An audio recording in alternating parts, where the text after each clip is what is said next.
I rise in strong support of this amendment, and I have to speak because I believe that the education cost sharing formula was originally formulated to bring quality to education to all of our students in the state. And because of that reason, and looking at the drastic cut that my town of Waterford has taken, I can honestly say that I think this cut is arbitrary and without parity. And it's for that reason that I rise in support of the amendment, because I think that if it were a matter of everyone suffering equally with the cuts that we need to take, it would be much easier to accept.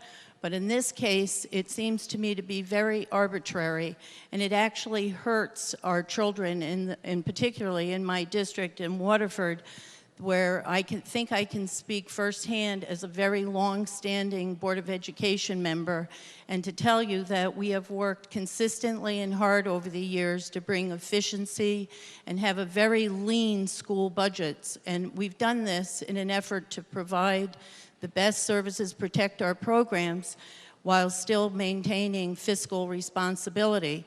This cut, this drastic cut to our town, will be devastating. We have, and I believe that if we talked about, comparatively speaking, the percentage of the cut is much greater than any other district, I believe, in all of the towns in the state. So I question, I know Representative Cook just talked about the formula.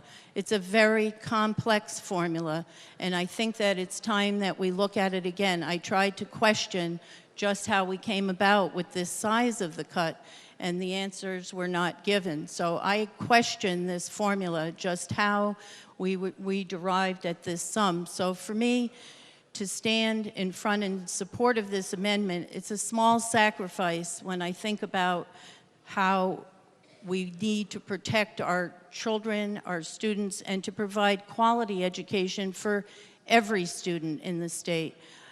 Urban, suburban, rural, all of our children deserve quality education, and I don't think that this current formula of the ECS does that. And I'm hoping that as we move forward that we can look at it again.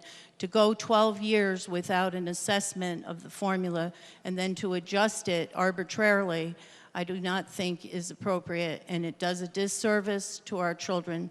So I rise in very strong support of this amendment. Thank you, Mr. Speaker.